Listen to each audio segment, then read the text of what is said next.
नमस्कार दोस्तों। आज हम इस वीडियो में इलेक्ट्रिकल की और कुछ इम्पोर्टेंट ऑब्जेक्टिव क्वेश्चन के बारे में डिटेल में डिस्कशन करेंगे। और अगर आपको वीडियो अच्छा लगता है तो सब्सक्राइब जरूर कीजिएगा। तो देखो आज का पहला क्वेश्चन शुरू करते हैं। पहला क्वेश्चन है, देखो the bottom layer of semiconductor in the solar cell is also called. देखो जो सोलर सेल होता है उसका जो बॉटम लेयर नीचे वाला लेयर होता है वो कौन सा टाइप ऑफ सेमीकंडक्टर होता है।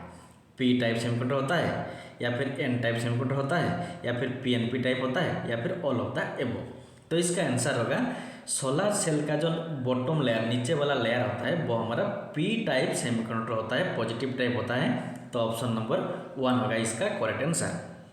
ये वाला फिगर देखो, ये हमारा एक सोलर सेल का फिगर है। इसमें ये जो नीचे वाला लेयर है ये होता है पी टाइप का, और जो ऊपर वाला लेयर होता है वो होता है एन टाइप का, और दोनों के बीच में जो लेयर होता है वो होता है डिप्लेशन लेयर। तो देखो ऊपर में क्यों एन टाइप होता है, नीचे क्यों पी टाइप होता है। देखो जो एन टाइप सेमीकंडक्टर होता है उसमें एन टाइप मीन्स नेगेटिव होता है। नेगेटिव मीन्स इसमें इलेक्ट्रॉन बहुत ज़्यादा होता है।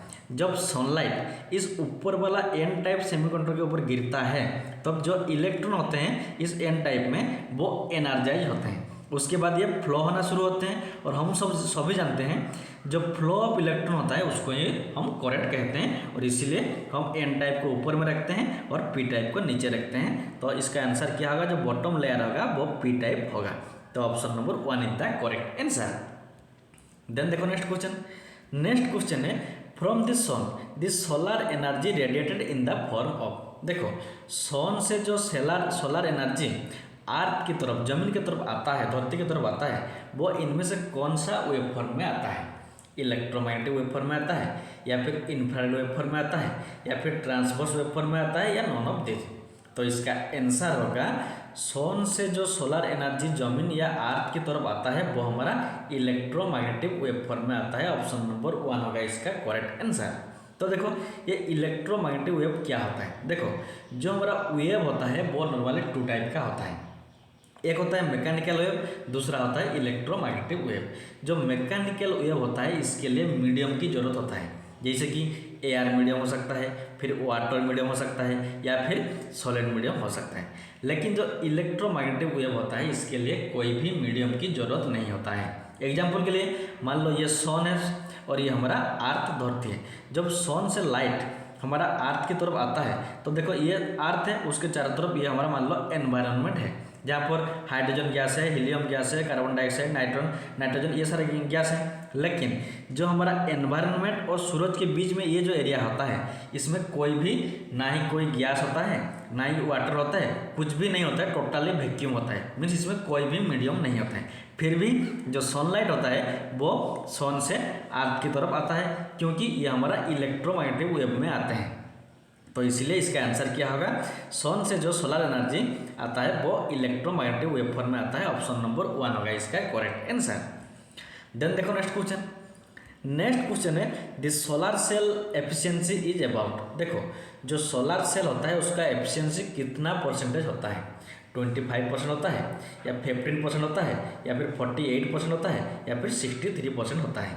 तो इसका आंसर होगा जो सोलर सेल होता है इसका एफिशिएंसी लगभग 15% होता है। ऑप्शन नंबर 2 होगा इसका करेक्ट आंसर। मीन्स लॉस होता है 85% और एफिशिएंसी होता है 15%। ऑप्शन नंबर 2 होगा इसका करेक्ट आंसर। देखो जो सोलर पैनल होता है वो हमारा नॉर्मली 3 टाइप का होता है। एक होता है मोनोक्रिस्टलाइन टाइप, दूसरा होता है पॉलीक्रिस्टलाइन टाइप, तीसरा होता है थिन फिल्म टाइप। जो मोनोक्रिस्टलाइन टाइप होता है उसका एफिशिएंसी लगभग 14 से लेकर 15%, 14 से लेकर 18% के बीच में रहता है। और जो पॉलीक्रिस्टलाइन होता है उसका एफिशिएंसी 12 से लेकर 14% के बीच में, और जो थिन फिल्म होता है उसका एफिशिएंसी 5 से लेकर 6% के बीच में रहता है। तो इसीलिए इसका जो ऑल ओवर एवरेज होता है वो हम 15% लेते हैं। तो ऑप्शन नंबर 2 होगा इसका करेक्ट आंसर। देन देखो next question, what is the source of solar energy. देखो जो सन से जो सोलर एनर्जी या सोलर लाइट आता है उसका सोर्स क्या होता है। न्यूक्लियर फ्यूजन होता है, या फिर न्यूक्लियर पावर प्लांट होता है, या फिर न्यूक्लियर फिजन होता है, या फिर कोल मीन्स कोयला होता है। तो इसका आंसर होगा सन से जो सोलर एनर्जी आता है उसका सोर्स हमारा न्यूक्लियर फ्यूजन होता है। ऑप्शन नंबर 1 होगा इसका करेक्ट आंसर। तो ये न्यूक्लियर फ्यूजन क्या होता है, देखो जब मान लो दो हाइड्रोजन दोनों मिलकर हीलियम में बनते हैं, मीन्स दो एटम मिलकर, देखो दो हाइड्रोजन मिलकर एक हीलियम होते हैं। जब दो हाइड्रोजन मिलकर एक हीलियम होता है तब क्या होता है ना, कुछ एनर्जी भी प्रोड्यूस होता है।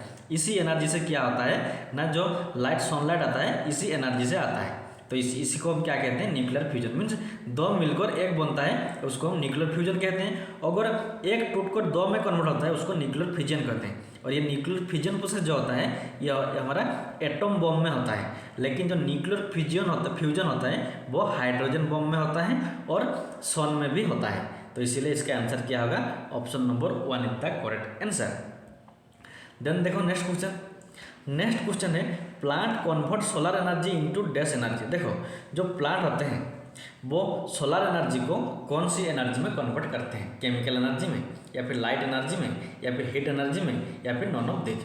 तो इसका आंसर होगा जो प्लांट होते हैं, ये वाला देखो, जो प्लांट होते हैं वो हमारा सोलर एनर्जी को केमिकल एनर्जी में कन्वर्ट करते हैं। ऑप्शन नंबर 1 होगा इसका करेक्ट आंसर। और जिस प्रोसेस को हम क्या कहते हैं, फोटोसिंथेसिस कहते हैं। फोटोसिंथेसिस प्रोसेस में क्या होता है, सनलाइट आता है, फिर जमीन से वाटर जाता है और एनवायरनमेंट से कार्बन डाइऑक्साइड गैस ऑब्जर्व करता है। उसके बाद क्या होता है ना, वो उसका जो फूड, प्लांट का जो फूड होता है वो फोटोसिंथेसिस प्रोसेस में प्रोड्यूस करता है। इसको ये होता है हमारा सोलर एनर्जी से केमिकल एनर्जी में कन्वर्ट। तो ऑप्शन नंबर 1 होगा इसका करेक्ट आंसर।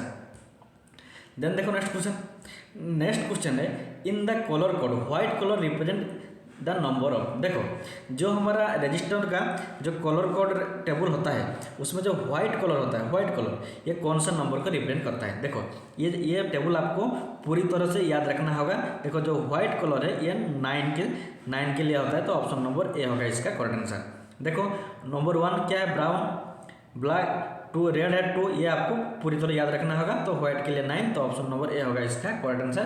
ये table very very important table है कलर कोड के लिए। देन देखो नेक्स्ट क्वेश्चन है, sparking occurs when a load is switched off because this circuit है।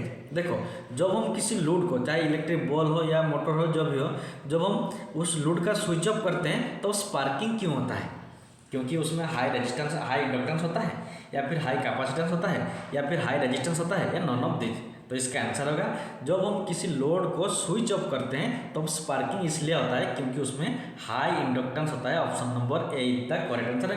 Very very important question.